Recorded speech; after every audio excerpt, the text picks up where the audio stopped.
Keith, Daniela, one person who now calls Houston home, moved here a few years ago after her Louisiana home was destroyed. She tells me it's difficult to watch the devastation in southeast Louisiana. People in the community east of New Orleans cleaning up after an EF3 tornado ripped through the area. My heart just definitely goes out to the people around the New Orleans area. Jamie Alford once called Louisiana home until her house was destroyed during catastrophic flooding in 2016.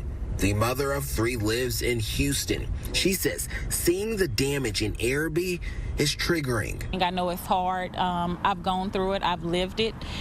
Things that were lost allow an opportunity for things to be restored. It's different from a hurricane, that's for sure. And it's different from a water event. Arthur Wafonton volunteers with the United Cajun Navy. Last night, the group helped his niece, who huddled inside her home until the storm passed.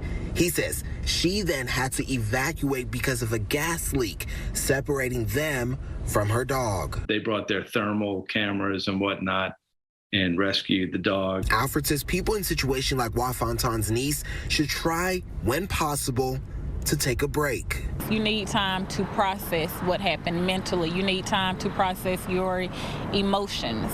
You need time to think, what do you want to do next? Now, on our website, clicktohouston.com, you can find out ways to help those in southeast Louisiana and right here in Texas. Reporting live, Ramon Belogan, KPRC 2 News.